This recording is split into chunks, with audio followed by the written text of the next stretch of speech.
చాలా చాలా ఎఫెక్ట్ ఉందన్న. ఇది గవర్నమెంట్ తరఫున ఏదైతే ఫ్రీ బస్ చేసిరో డైలీ 500 చేయలేని పరిస్థితుల్లో ఇంతకు ముందర 700-800 1000 రూపాయలు చేస్తుంటుంది.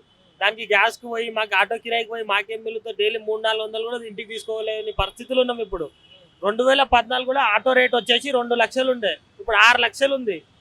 దానికి ఎవరు చేయాలి? ఇప్పుడు ఏదున్నా ఒక ఆటో సామాన్య డ్రైవర్ ఆటో కొనాలంటే 2 లక్షల రూపాయలు పెట్టుకొని దానికి ఫైనాన్స్ కట్టాలి. నెలకు 15,000 16,000 ఈఎంఐ వస్తుంది. ఫైనాన్సర్లకే పోషించాల్సి, కానీ మేము బతకాల్సిన అవకాశం అయితే లేదు ఇక్కడ. అట్లాంటి పరిస్థితుల్లో బతుకుతున్నాం. ఈ ఫ్రీ బస్సు చేసి ఇంకా మొత్తంకే డౌన్ అయిపోయింది. ఈ ఆటోల రేటు గవర్నమెంట్ తరఫున మా డిమాండ్ ఏంటంటే ఈ ఆటోల రేట్ కొంచెం తగ్గియాలి, పర్మనెంట్ రేట్ తగ్గియాలి, కొత్త పర్మనెంట్ ఓపెన్ చేయాలి. 6 లక్షల ఆటోల రేట్ అంటే మీకు కార్ వస్తుంది, చిన్న కార్ వస్తుంది. ఆలోచించాలి గవర్నమెంట్ కూడా మా గురించి.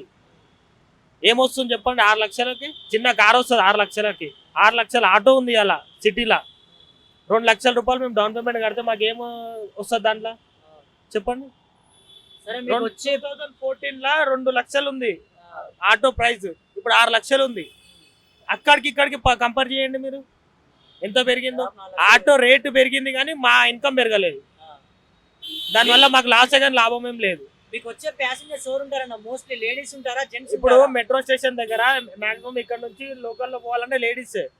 వాళ్ళు మా ఆటో పెట్టుకొని మమ్మల్ని చూసి వెళ్ళిపోతున్నారు, బస్సు ఫ్రీ ఉంది కాబట్టి.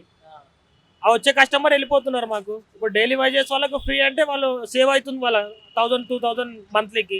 మాకే ఎఫెక్ట్ పడుతుంది దానివల్ల. కానీ ఇక్కడ మహిళలు ఎవరైతే ఉన్నారో ఈ మహిళలు బాగా సంతోషిస్తున్నారు. వారి ముఖంలో చిరునవ్వు ఉంది కదన్న ఉచిత ప్రయాణం అంటే.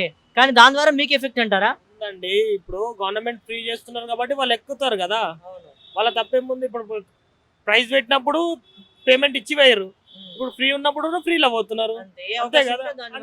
ఇప్పుడు గవర్నమెంట్ ఇస్తుంది కదా, ఇస్తున్నప్పుడు దాన్ని వినియోగించారు. అంత పబ్లిక్ తప్పేం లేదు. గవర్నమెంట్ మా గురించి కూడా కొంచెం ఆలోచించాలి. ఓకే, మీరు ఈ వెహికల్ ని ఊబర్ ర్యాపిడో నడుపుతారా అన్న? ఊబర్ ర్యాపిడోలో ఏం లేదండి. ఇప్పుడు 100 రూపీస్ అయినా మాకు ఓలా ఇస్తే 20 రూపీస్ కమిషన్ తీసుకుంటాడు. కిలోమీటర్ వెళ్ళి పికప్ చేసుకురావాలి. టోటల్లీ మాకు 4 కిలోమీటర్స్ అవుతుంది ట్రిప్ కి. ఆయన ఇచ్చేది 3 కిలోమీటర్స్. 1 కిలోమీటర్ మాకు లాస్, 20 రూపీస్ మళ్ళీ ఛార్జ్ కమిషన్ తీసుకుంటుండు కదా. దానివల్ల కూడా మాకు ఎఫెక్ట్ చాలా ఉంది. ఓలా ఊబర్ కూడా బంద్ చేస్తే మాకు కొంచెం ఈజీ అవుతుంది. టూ వీలర్ కంటే అది విచ్చలవిడిగా అయిపోయింది. అది ఓన్ ప్లేట్, వైట్ ప్లేట్ మీద నడుపుతున్నారు వాళ్ళు టాక్సీ ప్లేట్ గా వాడు నడిపియాలి. ఆ కంపెనీ వాళ్ళు కూడా ఆలోచించి కొంచెం దాని కూడా మార్పు చేయాలి.